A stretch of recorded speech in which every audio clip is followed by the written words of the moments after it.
তাহাজ্জুদের নামাজের মধ্যে 2 পারা করে কোরআন তেলাওয়াত করতো। আওয়াজ দেখুন না কেন, আল্লাহু আকবার। আর এখনকার গুলো তো খালি নাম থাকলে আর খালি টিকটক, খালি টিকটক, খালি টিকটক, খালি টিকটক করা কর না কেন?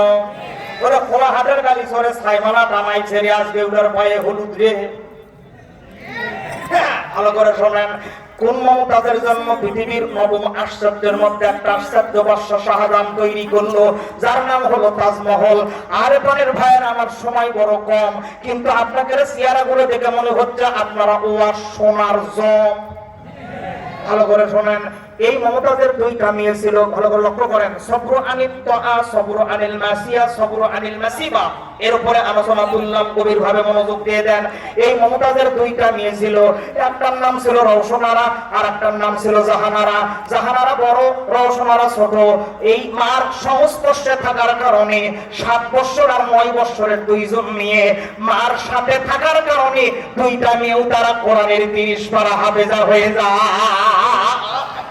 বলেন বলেন জোরে হন আল্লাহু আকবার। ওদের বাপ ভালো, যার বেটা ভালো, মাও ভালো, তার ঝি গাই ভালো, তার বাছুর ভালো, দুধ ভালো, তার ঘি। ওদের ভালো জাতের মেয়ে হলে অল্প কথাই বোঝে, আর ভালো জাতের কচু হলে অল্প জানে সিজে। আর এক জাতের কচু দেখো এদের খালি হয় 3 দিন ধরে জাল দিলে সিজবের নাহি লয়, খালি কালো কালো হয়ে চা থাকে। কথা বল না কেন? মা কোরআনের হাফেজা, আর মার সঙ্গে থাকার কারণে 7 বছর আর 9 বছরকার 2জন বালিকা তারা কোরআনের হাফেজা হয়ে গেল। আমার মা বান্দারা শুনতেছেন গো মা, 1.5 ঘন্টা লাগায় দিয়ে দেন, 2টা মেয়ে বালেগা হয়ে গেল। একটার বয়স হলো 19 বছর, আর একটার জাহানারার বয়স হয়ে গেল 21 বছর।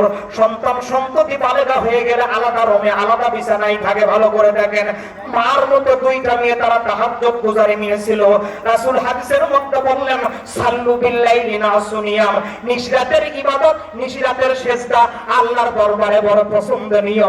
দুনিয়াতে যারাই বড় বড় স্কলার হইল, বড় বড় মানুষ হইল, খোঁজলে ইতিহাস দেখবেন, এরাই কিন্তু অবশ্যই একমাত্র কেবলমাত্র আল্লাহকে রাজি করার জন্য নিশরাতের মধ্যে তারা সেজদা দিত।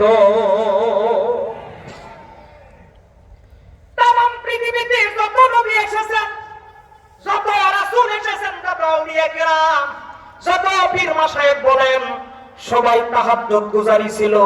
নিশিরাতের ইবাদত আল্লাহ বড় পছন্দ করে। যে সময় কেউ থাকে না, বেওয়ারিশ কুকুরগুলো গ্রামের উত্তর পাড়া থেকে দক্ষিণ পাড়া ঘেউ ঘেউ করে সারা রাত ডিউটি দিয়ে বেড়ায়।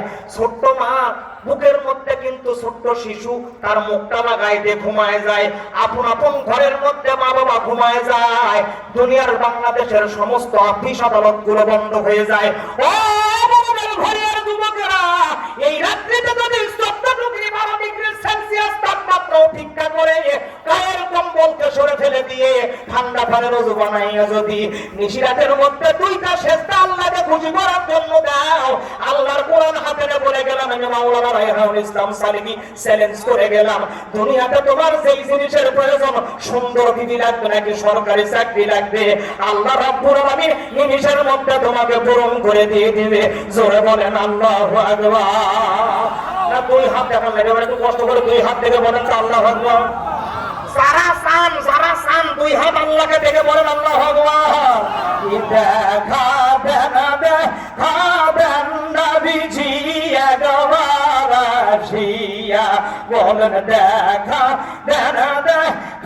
দেন নবী গো একবার আসিয়া। মনের মধ্যে অনেকের অনেক ব্যথা, আপনার আমার না বলে আমি জানি, আমার সাথে গায়ে দেখেন ব্যথা ক্লিয়ার। দেখা দেন নবীজি একবার আসিয়া, দয়ার নবী প্রেমীর ছবি, মায়ার নবী প্রেমীর ছবি, কোথায় গেলেন লুকাইয়া, দেখা দেন নবীজি একবার আসিয়া, বলেন দেখা দেন নবী গো একবার আসিয়া।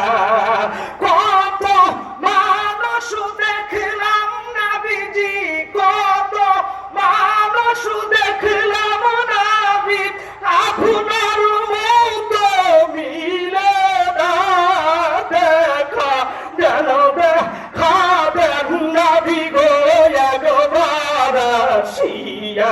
আপনি দেখা দেন দেখা দেন নবীজি একবার আসিয়া দয়ার নবী প্রেমীর ছবি দয়ার নবী প্রেমীর ছবি কোথায় গেলেন লুকাইয়া দেখা দেন দেখা দেন নবীজি একবার আসিয়া।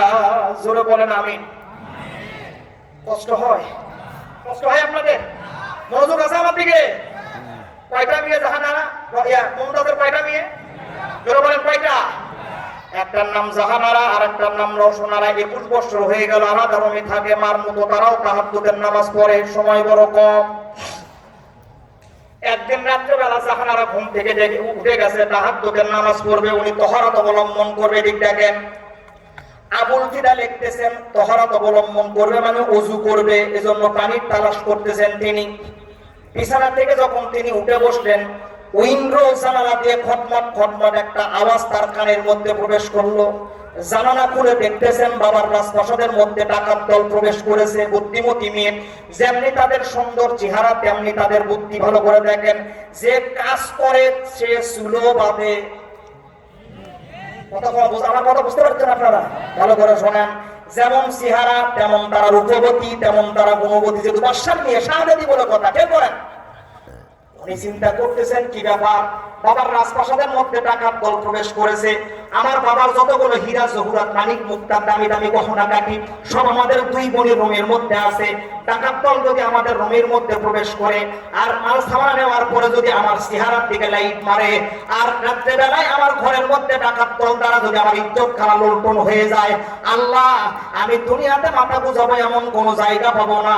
রাজপ্রাসাদের দুর্নাম হবে, আমার বাবার দুর্নাম হবে, আমার দুর্নাম হয়ে যাবে। আমি কি করি? বুদ্ধিমতী মেয়ে নানান কিছু ভাবতেছিল, সময় কম হবে। দেখেন এজন্য তিনি সর্বপ্রথমে চিন্তা করলেন যে না না, ডাকাত দল আসলে আসতে পারে, কিন্তু আমি আমার ইজ্জতের দায়ভার একমাত্র আল্লাহর উপরে দিয়ে দিলাম। আল্লাহ পাক ডাকতে বলতেছেন ওয়া আলা রাব্বিহিম ইয়াতাওয়াক্কালুন।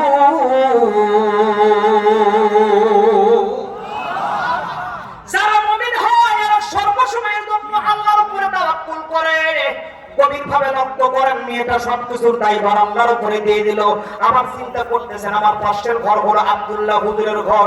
যেই হুজুরের কাছে আমি ফিকহের কিতাব পড়েছি, হাদিস পড়েছি, কোরআন পড়েছি। যেই হুজুর 30 বছর বয়স এখনো বিয়ে করে নাই, বড় ভালো মানুষ। আমার হুজুরের ঘরের মধ্যে দামি দামি গহনা কাটি নাই, দামি দামি কোনো হীরা জহুরাত মানিক মুক্তা নাই। আমি যদি হুজুরের ঘরের মধ্যে যাই তাহলে ডাকাত দল বাহির থেকে আলো মারবে, খালি বড় বড় জুব্বা দেখবে।